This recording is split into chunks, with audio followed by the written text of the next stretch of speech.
I had told myself this morning would be ordinary, just a simple trip to the farmer's market, buy some vegetables, maybe fresh bread, and return home before the crowds became too loud. Life after the divorce had become quiet, predictable, safe, and I had learned to live inside that silence. But the moment I stepped into the market, something shifted. The air smelled of oranges and warm pastries. Sunlight danced between colorful stalls. People laughed, vendors called out prices, and for the first time in months, my heart felt restless. Then I heard it.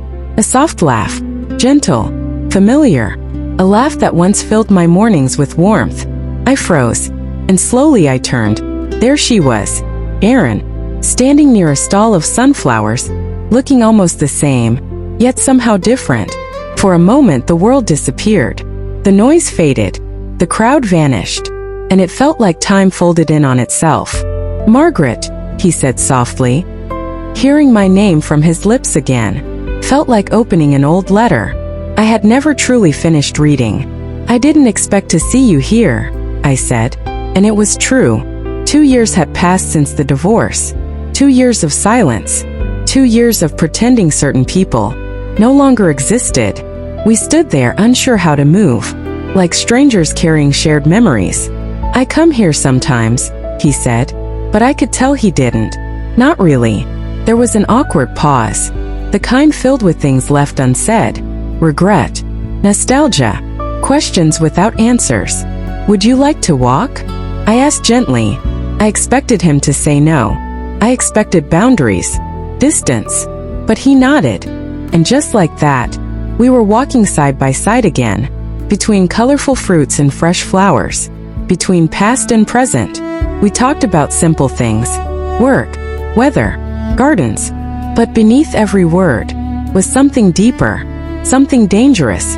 I noticed the way his shoulders carried weight, the way his eyes held quiet sadness, the way he still listened so carefully. "You always had a way with people," he said suddenly. I smiled. "Only when I'm trying not to fall apart," I replied softly. We sat on a small wooden bench near the edge of the market. The noise around us blurred into background music. "I missed you," I said. The words escaped before I could stop them. He looked surprised, then honest. "I missed you too." And in that moment, I realized something painful and beautiful. It wasn't the marriage we missed. It was the connection, the understanding, the comfort of being seen without explaining yourself. "I'm glad we met," I said.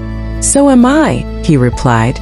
I stood first, because staying felt too dangerous, because emotions left unattended grow louder.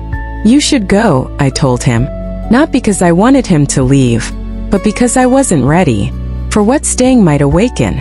He watched me walk away, and I felt his presence, even when I disappeared into the crowd. Later I found him again, outside the market, holding a small bag of cherries. "I forgot something," I said quietly. "I forgot to ask if you're alone."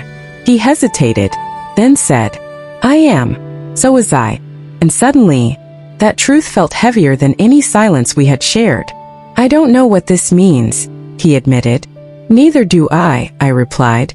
But pretending it didn't happen would be a lie. We agreed to meet again. Just coffee, just conversation, no promises. But even that felt like standing on the edge of something powerful. That night I couldn't sleep. I kept thinking about his eyes, the way he listened, the way time had not erased what once existed. The next morning, I returned to the market, not by accident, not by coincidence, by hope, and there he was, standing by the same sunflower stall. This time we smiled freely. No shock, no fear, just recognition. We walked together again, past the same stalls, past the same noise, but it felt different now. At a small cafe, we sat under the sun. He ordered tea, I ordered coffee, and for the first time, we laughed, truly laughed, not as in-laws, not as memories, but as two people, finding each other again, in the middle of unfinished emotions. "You know," I said softly, "some people leave our lives, but they never really leave our hearts." He looked at me, and in his eyes, I saw the same truth I felt inside myself. Some connections are not meant to disappear. They are meant to return, to teach us, to heal us, or to challenge us. And maybe, just maybe, this meeting wasn't about the past. It was about what we were brave enough to feel again.